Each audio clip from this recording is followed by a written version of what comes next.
ఈరోజు ప్రపంచ కార్మిక దినోత్సవం మేడే సందర్భంగా కార్మిక సోదరులకు సోదరిమణులకు కూడా శుభాకాంక్షలు వాస్తవంగా కార్మికుల హక్కుల పరిరక్షణ అనేది ప్రధానంగా భావించారు. ఆర్గనైజ్డ్ సెక్టర్ సంఘటిత రంగంగా ఉన్నటువంటి కార్మికులకు ఏదైతుందో 40 సంవత్సరాలు గడిచిన తర్వాత సాధారణంగా వాళ్ళు పనిచేసేటువంటి స్థాయిలో ఉండరు కాబట్టి, విధులు నిర్వహించే స్థాయిలో ఉండరు కాబట్టి వాళ్ళ ప్రావిడెంట్ ఫండ్ సౌకర్యం కలిగించడం సంఘటిత రంగంలో ఉన్న అదే అసంఘటిత రంగంలో ఉన్నటువంటి కార్మికులకు ఆ ప్రావిడెంట్ ఫండ్ సౌకర్యం అనేది ప్రభుత్వాలు కల్పించలేక. ఉదాహరణకు వ్యవసాయ రంగంలో ఉన్నటువంటి వ్యవసాయ కూలీలు ఉన్నది గ్రామ స్థాయి నేషనల్ రూరల్ ఎంప్లాయ్మెంట్ గ్యారంటీ స్కీమ్లో జాబ్ కార్డు పొంది అంతా ఈ గ్రామీణ ప్రాంతంగా ఇచ్చేటువంటి అసంఘటిత కార్మికులు. వాస్తవంగా యూపీఏ ప్రభుత్వం చేపట్టినటువంటి గొప్ప కార్యక్రమాలలో ఈ ఎన్ఆర్ఈజిఎస్ ఏదైతే కార్యక్రమాన్ని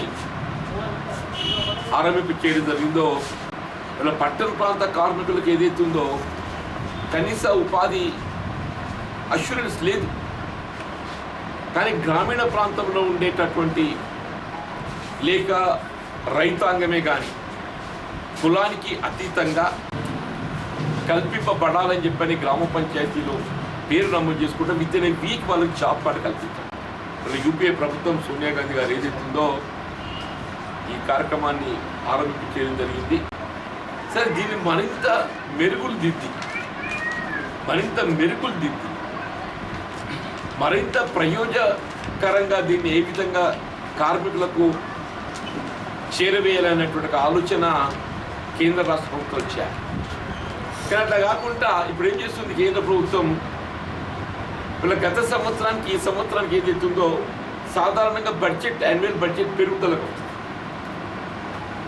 ఎన్ఆర్ఈజిఎస్కు సంబంధించి నిధులు కోతపెట్టి ఈ కార్మికులు ఈ ఎండ వేడిని తట్టుకొని పనిచేసేటువంటి పరిస్థితులలో వాళ్ళు ప్రత్యేకంగా సమ్మర్ అలవెన్సెస్ ఇవ్వడం జరుగుతుంది. వీళ్ళ గతంలో రాష్ట్ర ప్రభుత్వం జారీ చేసిన ఉత్తర్వులకు అనుగుణంగానే ఈ సమ్మర్ అలవెన్సెస్ ఫిబ్రవరిలో 20% ఇవ్వడం జరిగింది.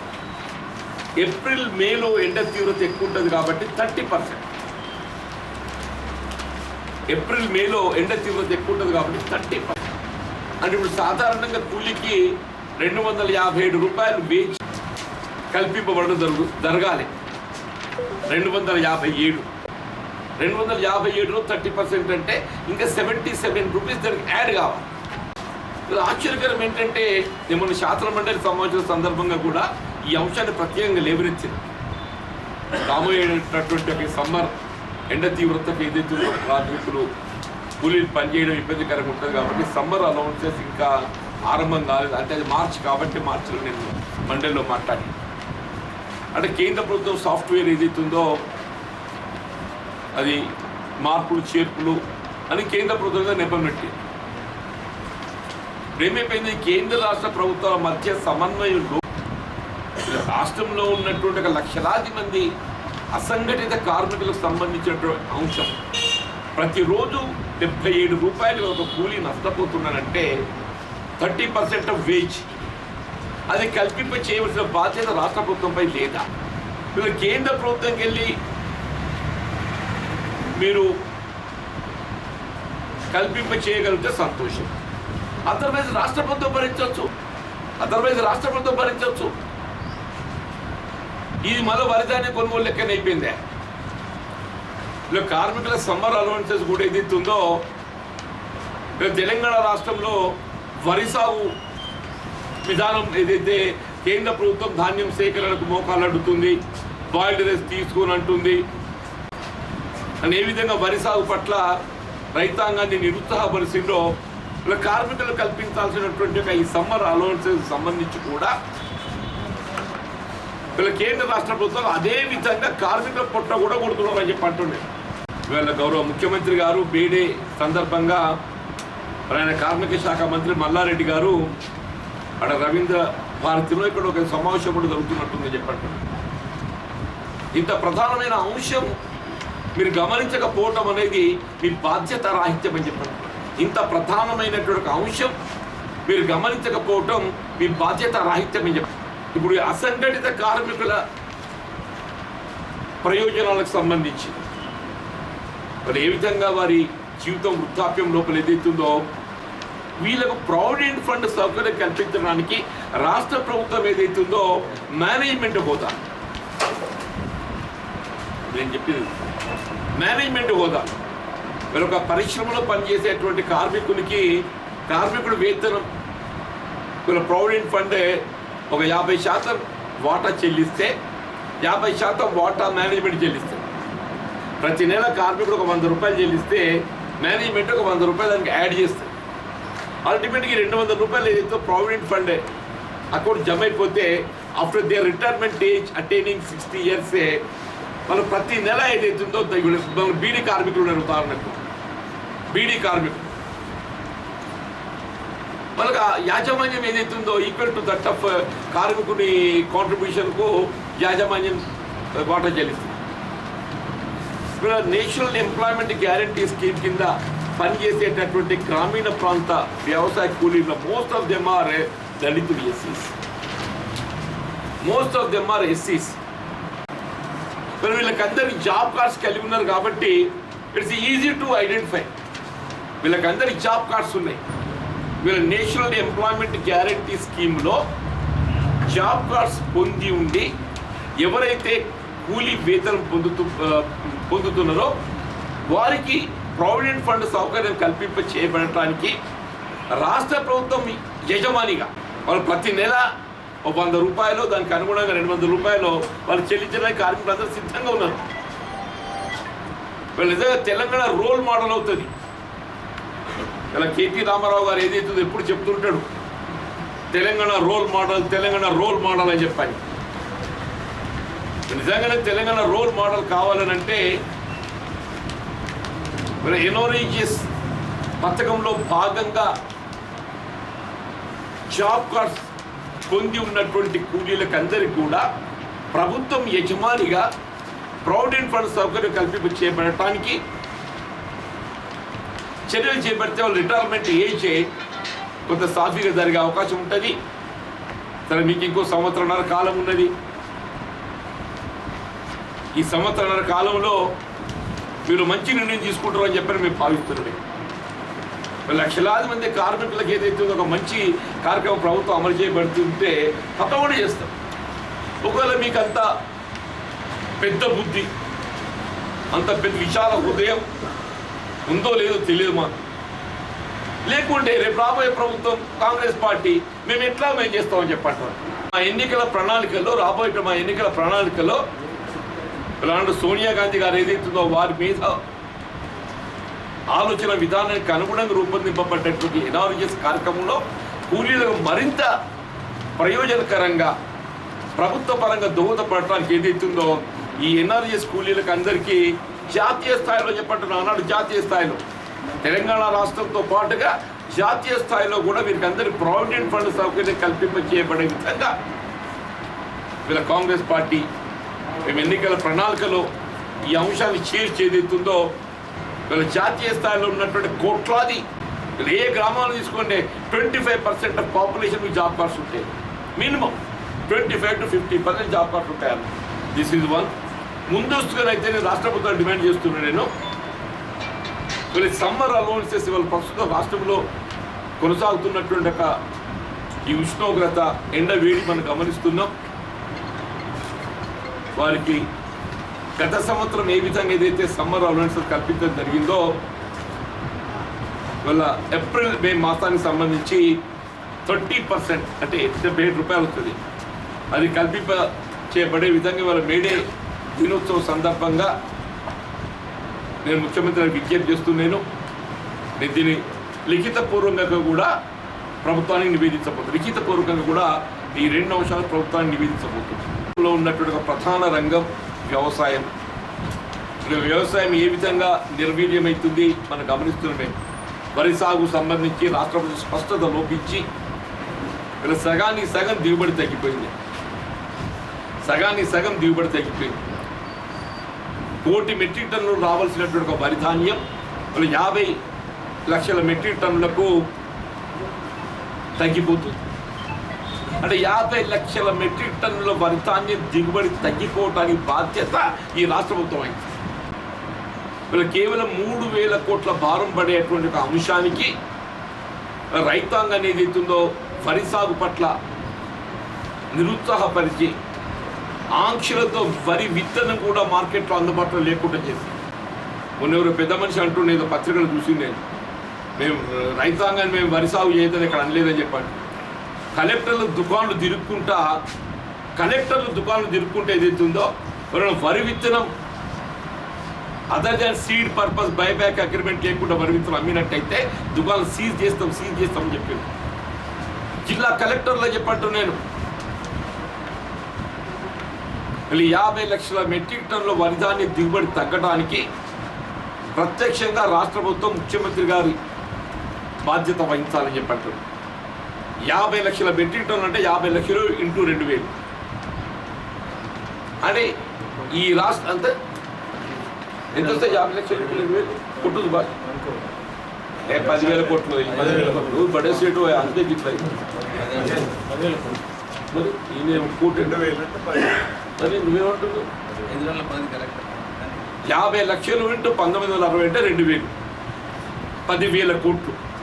అంటే ఈ రాష్ట్ర ఆర్థిక ఆదాయం 10,000 కోట్లు ఏదైతుందో ఇలా పడగొట్టిండే దించి రావాల్సిన ఆదాయాన్ని కోల్పోయే విధంగా చేసిందని చెప్పంటున్నాను. రాష్ట్ర ఆదాయం 10,000 కోట్లు చూడండి దయచేసి. నేను దానికి కనీసం అందులో 10% అనేది ఏదైతుందో ఎకరా 10,000 రూపాయలు ఇవ్వమని చెప్పంటున్నాను. నేను 10,000 కోట్లు అక్కడ వేయలే కదనే ఈడ మొత్తం ఎకరా 10,000 ఇస్తే అంత 1,500 కోట్ల భారం పడుతుంది. ఆరంభించబడుతున్నాయి కానీ తూకం అయితే ఆరంభం కాలేదు. లాస్ట్ ఇయర్ 15th ఏప్రిల్ తూకం ఆరంభమైంది.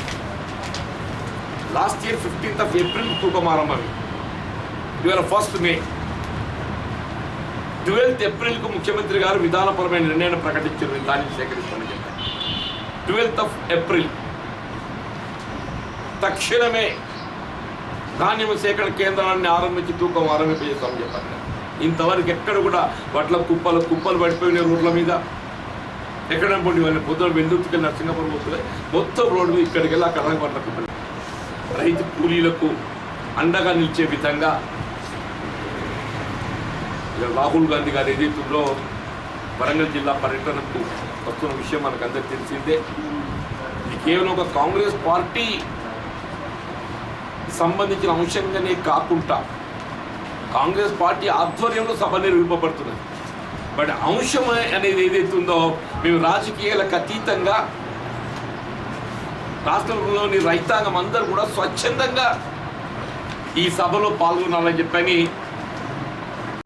వాళ్ళు ఏ విధంగా 2004 నుండి 2014 మధ్య కాలంలో కాంగ్రెస్ పార్టీ అమలు చేసినటువంటి యొక్క వ్యవసాయ విధానాలన్నీ కూడా ఈ కనీస మద్దతు ధర కల్పన వ్యవసాయ ఉత్పత్తి ఏదైనా కానీ కల్పింపబడే విధంగా రుణమాఫీ ఏకమొత్తంగా అమలు చేయబడే విధంగా ఇలా వడ్డీ రాయితీ ఏదైతుందో రైతాంగానికి ఉచిత వడ్డీతో రుణ సౌకర్యం కల్పింపబడే విధంగా ఈ 3 ప్రధాన అంశాలు. ఒకటి కనీస మద్దతు ధర వ్యవసాయ ఉత్పత్తులు ఏవైనప్పటికీ కూడా కల్పింపబడడం ప్రభుత్వ బాధ్యత ఎంచుకొని రైతుకు అండగా నిలబడతారు. రెండవది రైతును రుణ విముక్తుని చేయడానికి ఏకమొత్తంగా 2024-25 ఎన్నికలు జరుగుతాయి. 23 డిసెంబర్ 24 బడ్జెట్ వస్తుంది. 24-25 బడ్జెట్ రైతుకి ఏదైతుందో ఉచిత వడ్డీతోని భవిష్యత్తులో మళ్ళీ రైతును రుణగ్రస్తుని కాకుండా రుణగ్రస్తుడు కాకుండా రైతుకు పెట్టుబడికి సంబంధించి ఉచిత వడ్డీతోని పెట్టుబడి సౌకర్యం కల్పించడం జరుగుతుంది. 3 ప్రధానమైనటువంటి అంశాలు. అట్లాగే రైతు కూలీ వ్యవసాయ కూలీలకు సంబంధించి ఈ NRES చట్టాన్ని మరింత ప్రయోజనకరంగా మార్చే విధంగా దీని ప్రావిడెంట్ ఫండ్ సౌకర్యం చేయటానికి వీళ్ళ రాష్ట్ర ప్రభుత్వం యజమానిగా వీళ్ళ యజమాన్యం వాటా చెల్లింపబడే విధంగా దీన్ని తీర్చిదిద్దడం జరుగుతుంది. వీళ్ళ వ్యవసాయ కూలీలకు ఏదైతుందో కేవలం రైతాంగమే కాదు, వ్యవసాయ కూలీల కన్నా నిలవడం కూడా మా బాధ్యత. ఏ విధంగా రైతాంగానికి మీరు రైతు బీమా సౌకర్యం కల్పింపజేయబడడం జరుగుతుందో ఇలా వ్యవసాయ కూలీ కూడా చేరిపోయినట్టయితే ఆ కుటుంబాన్ని ఆదుకోవటానికి ఒక రైతు కుటుంబానికి ఏం ప్రయోజనం సమకూరుతుందో రైతు బీమా, వ్యవసాయ కూలీ కూడా మీ ఆ ప్రయోజనాన్ని సమకూరుస్తుంది. మరి ఏ విధంగా రైతు బీమా కింద ఒక రైతు 59 సంవత్సరాల లోపు ఏదైతే చనిపోతే 5 లక్షల రూపాయలు ఆర్థిక సహాయం కల్పించడం దొరుకుతుందో, రేపు రైతుతో పాటుగా వ్యవసాయ కూలీ కూడా 60 సంవత్సరాల వరకు, వీళ్ళు 59 కదా, మేము 60 సంవత్సరాల దాకా 60 సంవత్సరాల దాకా ప్రతి వ్యవసాయ కూలీ చనిపోయినట్టయితే రైతుకు ఏ విధంగా 5 లక్షలు రైతు బీమా సౌకర్యం కల్పిస్తున్నామో, వ్యవసాయ కూలీ కూడా జాబ్ కార్డు కలిగి ఉన్న వారికి అందరికీ కూడా 5 లక్షల రూపాయలు ఆర్థిక సాయం నిర్ణయిస్తారు. జగదేవ్పేట జగదేవ్పేట వెళ్ళి ఇక్కడ గ్రామ వార్డు సభ్యులతో పాటుగా ఇక్కడ వాస్తవంగా తెలంగాణ రాష్ట్రం ఏర్పడినప్పటి నుండి ఈ ప్రాజెక్టుల నిర్మాణంతో అత్యధికంగా భూములు కోల్పోతున్న మండలం మెరుగుతున్న మండలం.